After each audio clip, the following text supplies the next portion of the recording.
They told you that aging meant slowing down, that at some point desire would pack its bags, your blood flow would get lazy, and your body would politely excuse itself from the room, like an old friend who doesn't want to make a scene. But here's the truth. Your body didn't abandon you. You just stopped feeding it the right kind of love. Hi. If you've been feeling more cold feet than warm, embrace lately. You're not alone. Millions of older adults quietly grieve the slow fading of intimacy, not just with others, but with themselves. But what if I told you the solution isn't in a little blue pill, or hormone injections, or awkward therapy sessions, where you talk about performance like it's a job interview? No. Sometimes the answer is sitting in your fruit bowl, slowly fermenting next to your unpaid bills.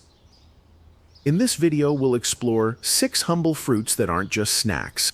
They're sacred allies. They improve circulation, awaken energy, and yes, stir that old familiar heat where it's been sleeping for far too long. So if you're over 60, feeling a bit disconnected and wondering if this is just how things go from now on, I promise you it's not. Stay with me. You might just fall back in love with your own body, and if not, at least you'll have a good reason to buy grapes again. Fruit 1. Red grapes. The flow restorer. They never warn you about this part of aging. One day you're sprinting upstairs 2 at a time, and the next your legs feel like cold spaghetti. You sit too long and your feet forget they belong to you. And intimacy. Let's just say your libido quietly packed its things and left a post-it note that read, "It's not you, it's circulation." But here's where things get strange and strangely hopeful, because sometimes healing starts in the produce aisle. A fruit so ordinary it borders on boring. A handful of red grapes. I met Walter at a community center in Boise. He was 74, wore suspenders without irony, and told me he used to be a machine in the bedroom. Now he said he could barely feel his feet, let alone his fire. He'd tried everything: warm socks, cold showers, a prescription that made him see colors he didn't know existed. Nothing worked until he started eating red grapes every morning just because they were on sale. 3 weeks in, he came back glowing, said his walks felt lighter. His wife noticed he wasn't wincing getting into bed anymore, and he whispered this like it was national security. Things are moving again. Red grapes are loaded with resveratrol, a compound that does what most medications try to mimic it: relaxes your blood vessels, increases nitric oxide, and gets blood flowing, not just to your brain, but to those long-neglected regions below the belt. This isn't hype, it's quiet science. And unlike that little blue pill, grapes won't make you call your doctor if things last too long. In Buddhism, the body is considered a temporary vessel, not one to be clung to, but also not to be abandoned. Prana, or life energy, moves like breath or water. When we stiffen with age, it's not just the joints, it's the spirit losing its circulation. Grapes, in their plump, sweet wisdom, remind us to soften again, to let blood, and maybe love, flow freely. What I love most is the simplicity. You don't have to believe in anything. Just eat the grape. Sit in a chair. Breathe. Let it become a practice. Not a goal, not a fix, but a ritual. The same way monks drink tea. Slowly, mindfully, with reverence for the vessel. And no, this isn't going to turn you into a teenager again. Thank God. But it might make you feel human in a way you forgot was possible. Start with red grapes, not because they're magic, but because you are.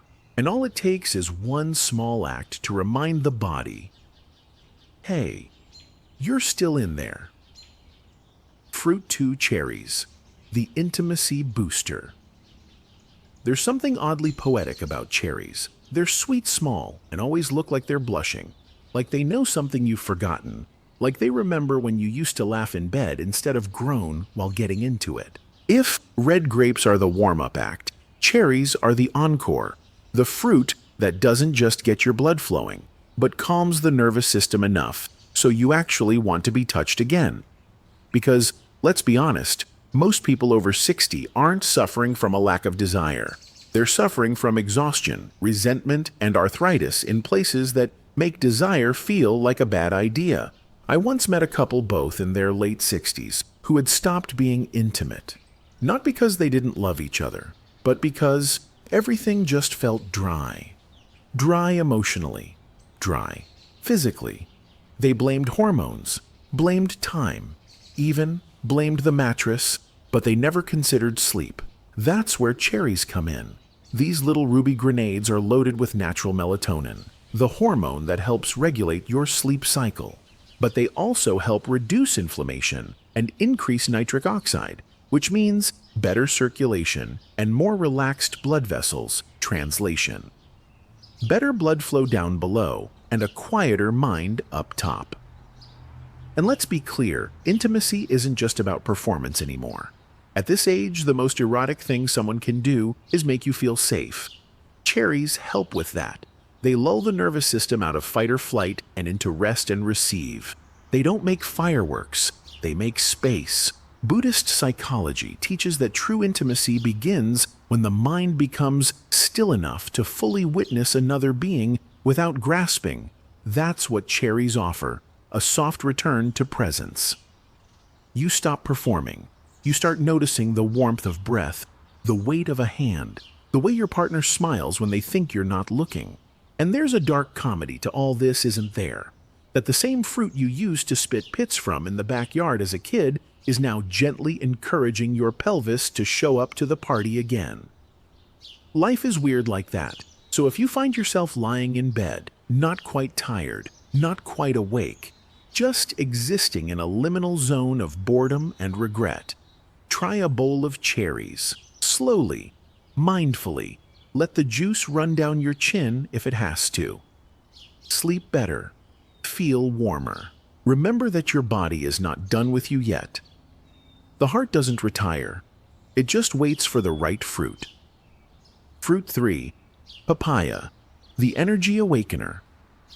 Papaya doesn't get the respect it deserves. It's not seductive like cherries or mysterious like pomegranates. It just sort of sits there on the kitchen counter, soft orange, slightly wrinkled. Which, come to think of it, sounds like most of us after 65. But don't let the humble looks fool you. This fruit is a quiet powerhouse. Papaya doesn't just help digestion or give you a pretty poop. It wakes you up from the inside out like an old friend who shows up at your door with coffee forgiveness and a pair of dancing shoes. Meet Harold, a retired high school principal who came to me complaining of low energy. Everything feels like sandbags, he said. Getting dressed, making toast, pretending to care about golf. His wife, a retired yoga teacher, nodded quietly. She missed his spark. And not just in the romantic sense, she missed his mischief. I told him to start his mornings with half a papaya. That's it. No cleanse, no protein powder, just papaya, and maybe some Greek yogurt if he was feeling fancy. 3 weeks later, Harold came back, different, brighter, sharper. And during our follow-up, he slipped me a note like we were in high school. It read, "Papaya works." Here's why papaya contains enzymes like papain, which reduce inflammation and help you absorb nutrients better. It's also loaded with vitamins A, C, and E, natural allies in hormonal balance and circulation. For men, that means improved testosterone support. For women, it helps regulate estrogen and reduce dryness. Yes, that kind. But the real kicker, it supports adrenal function. And if you've been living through death, divorce, debt, or just decades of being everyone's caretaker, your adrenals are probably more fried than an egg at a truck stop. Papaya helps you recover that vital energy, not just to get through the day, but to want something again. A walk, a touch. A moment of shared silence that doesn't feel like boredom, but peace. In Buddhist terms, papaya is a reminder of samyak virya, right effort, not force, not ambition. Just enough energy to be present with what is. Enough energy to say, yes, I'll sit a little longer with this body. I'll listen. There's something sensual about papaya, too. The way it scoops, the softness of it. The fact that you can eat it with a spoon. Like you're feeding your inner child or your inner lover. So the next time you feel like the light has dimmed too low to turn back on, try this: scoop out a bowl of papaya. Sit in a quiet room and taste it slowly. Let it remind your body of mornings, mischief, and the truth that it's not too late to wake up fully. You're not tired, you're undernourished, and papaya remembers who you were before the fatigue set in. Fruit 4. Cranberries, the guardian of sacred fluids. Cranberries have a PR problem. They're mostly remembered for being mashed into jelly and forgotten at Thanksgiving. Too tart, too weird, too red. But don't let that fool you. Cranberries are the bouncers of the urinary tract, the silent protectors of your pelvic peace. And maybe, just maybe, the reason you're finally able to laugh without crossing your legs. See, intimacy after 60 isn't just about desire. It's about comfort. It's about not worrying that the pressure of a warm hand will also trigger a warm accident. And it's about not having to clench through the night like you're guarding national secrets in your bladder. That's where cranberries come in. These little sour spheres are packed with proanthocyanidins, compounds that prevent bacteria from sticking to the walls of your urinary tract. They help keep things flowing, not just downward, but emotionally too. Because when you're not living in fear of leaks, you move differently. You speak softer. You let yourself be touched without the internal weather report. Screaming, light drizzle, expected. I remember Sheila, a 69-year-old, who hadn't been intimate with her husband in 5 years. Not because the love was gone, but because every attempt ended in discomfort or UTIs. She began adding a splash of unsweetened cranberry juice to her water every morning. Within a month, the infection stopped and the laughter returned. So did the flirting. So did the dancing in the kitchen, barefoot at 9 p.m. Buddhist teaching reminds us pain makes the mind contract. Relief opens the heart. When the body stops hurting even just a little, it creates room for connection. Cranberries don't just heal, they unclench. They invite softness where there was once only bracing. And that softness, that's the doorway to intimacy. Now let's be honest, cranberries are not a sensual fruit. You don't see couples feeding each other cranberries in hot tubs. But that's the beauty of it. They're not trying to seduce you. They're trying to protect you. Cranberries are the tough love fruit. The ones who say you deserve to feel safe again. And yes, you're allowed to enjoy yourself without consequence. And yes, they can be tart. So dilute, mix, sprinkle. Do what you need to do, but don't underestimate them. Because intimacy at this stage of life isn't about fireworks. It's about removing the quiet barriers that build up like plaque in a pipe. It's about healing from the inside out, so you can say, yes, I'm ready to feel again. I'm not just managing symptoms, I'm opening doors. Cranberries don't bring desire, they make space for it. And sometimes, that's all you needed. Fruit 5. Kiwi, the surprising ally for hormonal harmony. Kiwi is the underdog of the fruit world. Small fuzzy green on the inside. Basically the fruit version of your eccentric aunt who teaches Tai Chi and owns 7 cats. It's not seductive like cherries or dramatic like pomegranates, but it has something most people over 60 are desperate for and too embarrassed to say out loud: balance. Let's not sugarcoat it. Aging throws your hormones into a blender, then forgets to put the lid on. One minute you're freezing, the next you're sweating through your bathrobe while arguing with your toaster. Men lose testosterone. Women wrestle with estrogen shifts. And everyone, regardless of gender, is just trying to find their car keys and not cry in the yogurt aisle.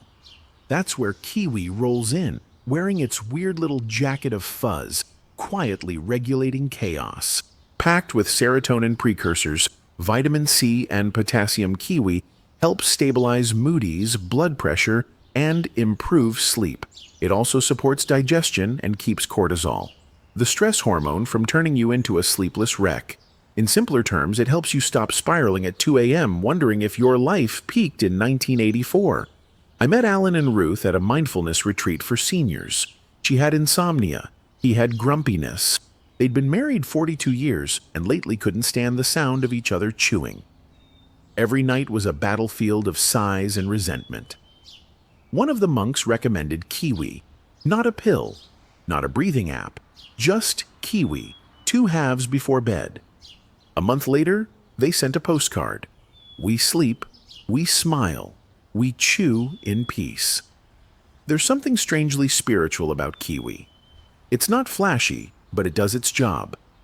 It reminds you that healing doesn't always look like fireworks. Sometimes it looks like sleeping through the night without needing to punch a pillow. From a Buddhist lens, kiwi is a lesson in samavayama, right effort, not overdoing, not underdoing. Just enough energy to show up for your life, just enough hormonal alignment to feel like your body isn't fighting itself all the time. And can we talk about its appearance? Kiwi isn't trying to impress you. It's hairy, lumpy, unfiltered. Like you, like me. It just wants to be seen for what it really is, a vibrant, nourishing surprise, hiding beneath years of underestimation. So the next time you feel off, tired, moody, disconnected, don't rush to fix yourself with urgency. Try a kiwi. Slice it open like it's a sacred act. Eat slowly. Let the fuzz remind you that beauty isn't polished. Its honest kiwi won't save your marriage, but it might save your nervous system. And when that settles, well, connection becomes possible again. Fruit 6. Pomegranate, the sacred fruit of lust and longevity. Pomegranate is not subtle. It doesn't whisper its benefits politely. It arrives like a tantric goddess in a sequin robe, spilling seeds across the table and saying, "Oh, were you planning to die quietly?" How cute this fruit has been, seducing humanity for millennia. It shows up in ancient love poems, sacred rituals, fertility myths, and modern medical journals. Because while most of us think of it as the fruit that stains our fingers and our shirts, science sees something else. Nitric oxide booster, testosterone enhancer, libido igniter. Let me put it plainly. If your intimacy has been stuck in neutral since your knees started clicking, pomegranate might be the push your body's been begging for. Studies show that it helps improve cardiovascular function and hormonal balance, especially in older adults. In men, it may increase testosterone levels. In women, it supports estrogen regulation and blood flow to the pelvic region. But beyond the science, there's something primal about it. Cracking open a pomegranate is messy, sensual, and slightly inconvenient. Just like love after 60, it requires patience, tender fingers, and a willingness to get a little juice on the floor. I once knew a retired hospice nurse named Ellie, widowed at 68. She had written off intimacy as a closed chapter. Then she started painting again. Then she started eating pomegranate seeds in the morning.